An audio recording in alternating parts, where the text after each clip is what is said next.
যে দেখেন আমার ছেলেকে ঘুম পাড়াইছি, ও কি সুন্দরভাবে দেখেন ঘুমিয়ে আছে। এখন আমি সম্পূর্ণ কাজ সেরে নিতে হবে। আমি তরকারি গরম দেব, ভাত রান্না করব, শাক গরম দেব এগুলা, আর রাত্রে ডিম ভেজে দেব। আর আমার ছেলে আর মেয়ে প্রাইভেটে চলে গেছে, এই যে ঘুমাচ্ছে।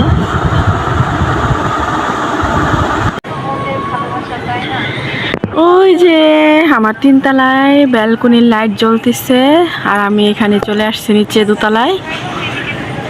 এখন উপরে যাব, সবাই মিলে খাওয়া দাওয়া করব। তো আমাদের সাথেই থাকেন, দেখতে থাকেন। আজকে সকালের নাস্তায় পরোটা ছিল, রুটি ছিল, তারপর ডিম ভাজা ছিল, তারপর চাপার লাড়া বলি আমরা এটাকে, আপনারা কি বলেন জানি না। এখান দিয়ে মুরগির মাংস রান্না হচ্ছে,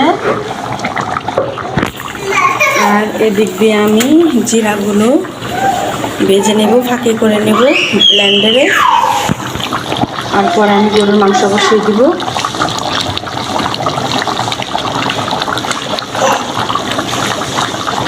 আসো আরিয়ান, আসো বাবা, আসো, ধরো না ময়লা, এদিকে আসো।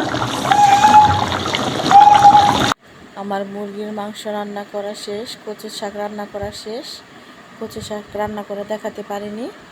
এই যে আমি এখন গরুর মাংস বসিয়ে দেব। পেঁয়াজ কুচি, আদা বাটা, রসুন বাটা, তারপর মরিচের ফাঁকি, হলুদের গুঁড়ো, তারপরে জিরার গুঁড়ো, তারপরে এলাচি, লং, দারচিনি সেগুলার গুঁড়ো, স্বাদ মতো লবণ আর তেল দিয়ে এখন ভালোভাবে আমি মাখিয়ে বসিয়ে দিব, কারণ মাংস রান্না মাখিয়ে বসালে অনেক ভালো লাগে। তাই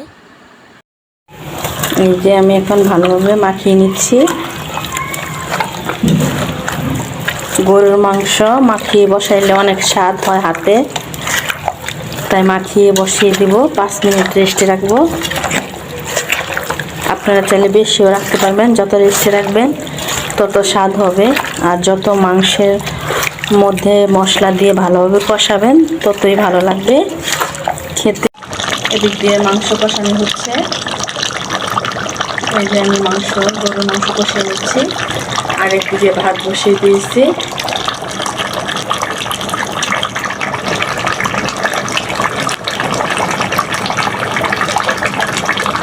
ভালোভাবে কষিয়ে নিব, তারপর একটু ঝোল দিয়ে দিব।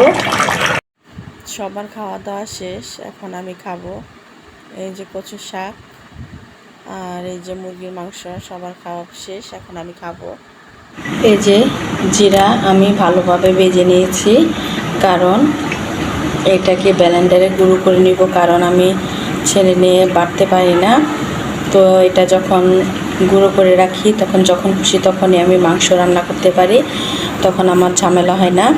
তো আদা রসুনটা আমি এভাবে ব্লেন্ডার করে রেখে দিই, পেঁয়াজও আমি ব্লেন্ডার করে রেখে দিই, যাতে না মাংস রান্না করলে কোনো ঝামেলা না হয় আর তাড়াতাড়ি রান্না করতে পারি। তাই এই জন্যই আমি ব্লেন্ড করে রেখে দিই। কিন্তু বাটা মশলা অনেক স্বাদ, পাটায় বেটে মশলা দিয়ে মাংস রান্না করলে ওটা অনেক টেস্ট হয়, কিন্তু কি করব, বাচ্চা নিয়ে পারি না। তাই আসসালামু আলাইকুম, আশা করি সবাই ভালো আছেন। আমি ইশারা মুক্তা, আজকে একটি নতুন ভিডিও নিয়ে আসলাম। তো আমাদের সাথে থাকবেন, সম্পূর্ণ ভিডিওটা দেখে যাবেন।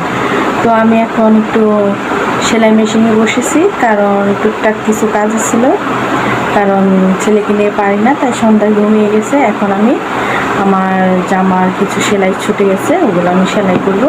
তো আপনারা আমাদের সাথে থাকেন, দেখতে থাকেন। মনটা বেশি ভালো নেই, কারণ বাচ্চা অসুস্থ থাকলে তো মন ভালো থাকে না, জানেন। ওর 2 দিন পরে পরে ঠান্ডা লাগে আর অসুস্থ হয়ে যায়, আর অনেক বিরক্ত করে।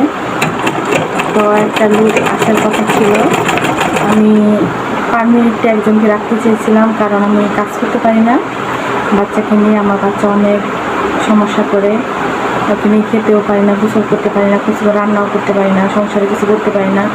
2টা বাচ্চা আসছে, ওদেরকে স্কুলে দিতে হয়, স্কুলে যেতে পারি না। তো সব কিছু মিলিয়ে আমি অনেক সমস্যা আছি। তো দেখি একজন লোক পাওয়া গেছে, ওনার আসার কথা, যদি উনি আসে তাহলে আমি অবশ্যই কাজগুলো করতে পারবো, বা নিজের সংসারটাকে দেখতে রাখবো, কারণ একজন লোকের দরকার, ওকে দেখে রাখবে। ও তো কারোর কাছে যায় না, তারপর আমাকে হেল্প করলে আমি রান্না বান্না বা অন্য সব কাজ করতে পারবো। তো আমাদের সাথেই থাকেন, আমি এদিক দিয়ে কাজ করতেছি আর আপনাদের সাথে কথা বলছি।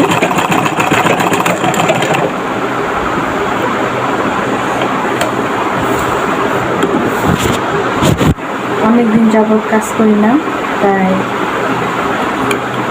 কারণ ছোটোখাটো কাজ নিয়ে কারো কাছে যাওয়া যায় না, কারণ এটা সেটা সবসময় নেওয়া যায় না। পুরাতন কাপড়গুলো তো দেওয়া যায় না, এই ছিঁড়ে ছুটে যাচ্ছে। বাচ্চাদের, নিজে, আমার হাজব্যান্ডের ছেলে মেয়ে আছে, তো এগুলা টুকটাক করতে পারি না। তো আজকে এখন বসলাম, ছেলেকে ঘুম পাড়াইছি, অবশ্যই আপনাদেরকে দেখাবো। ওকে ঘুম পাড়ে তারপর আমি কাজ করতেছি। আমার অনেকগুলো জামা লুজ হয়, টাইট হয়, কমাতে পারছি না, বাড়াতেও পারছি না। তো এখন দেখি কত করে করতে পারি, তাই আজকে বসলাম। তো ভাবলাম আপনাদের সাথে একটু শেয়ার করি।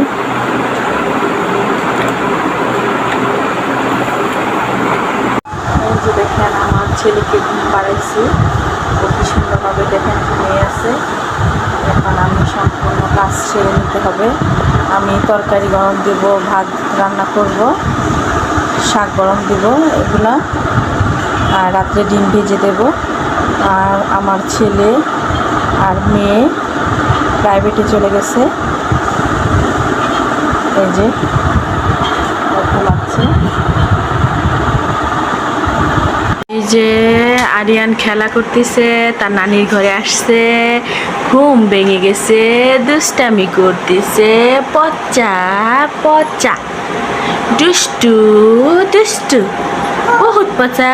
সব নানির ঘরে এলোমেলো করে ফেলেছে, বিছনার চাদর ফেলে দিয়েছে, আর একজন বুড়িদের মতো পান খাচ্ছে।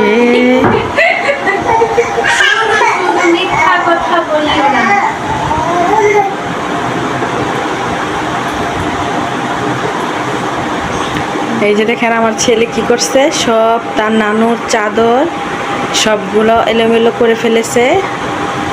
ওই যে ওরা প্রাইভেট থেকে আসছে, আমি গেছিলাম আনার জন্য, নিয়ে আসলাম। আমার এখানে তো নেটের প্রবলেম দিচ্ছে না, তোমাদের এখানে নেটের প্রবলেম দিচ্ছে, আমার কিছু করার নেই। দেখেন আমার ছেলে কি করছে, প্রস্রাব করে দেখেন, দেখেন কি করতেছে, দেখছেন কেমন দুষ্টু দুষ্টু। হাতটা ধোয়াই দে, হাতটা ধোয়াই দে, আমি পুষে দিতেছি। রাত্রে প্রায় 10টা বেজে গেছে। দেখেন রাস্তায় আলো অন্ধকার সব মিলিয়ে। ওই যে আমার 3তলায় ব্যালকনির লাইট জ্বলতেছে, আর আমি এখানে চলে আসছি নিচে 2তলায়। এখন উপরে যাব, সবাই মিলে খাওয়া দাওয়া করব। তো আমাদের সাথেই থাকেন, দেখতে থাকেন। এই যে আম্মু খাচ্ছে শাক দিয়ে রাতের খাবার। এই যে ভাত, ভাত আজকে মনে হয় বেশি হবে, দেখাই যাচ্ছে। আর দুপুরে রান্না করছিলাম এই যে আলু দিয়ে ডিম ঝোল, এটা দিয়ে খাবো এখন। এই যে আমি খাচ্ছি পুঁই শাক দিয়ে।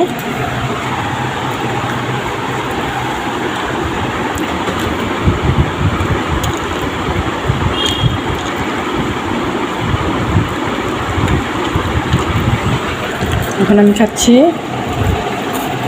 বিসমিল্লাহ।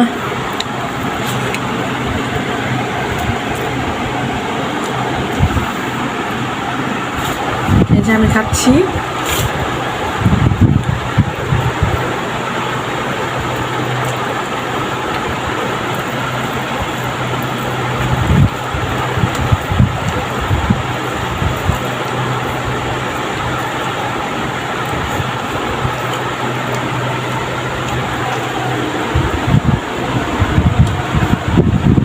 আমরা খাওয়া দাওয়া শেষ করি, তো আপনারা আমাদের সাথেই থাকুন, পুরো ভিডিওটা দেখে যাবেন কেমন।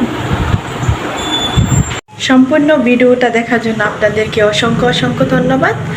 আপনারা ভালো থাকবেন, সুস্থ থাকবেন, আমাদের জন্য দোয়া করবেন, আপনাদের জন্য দোয়া করি। আল্লাহ হাফেজ।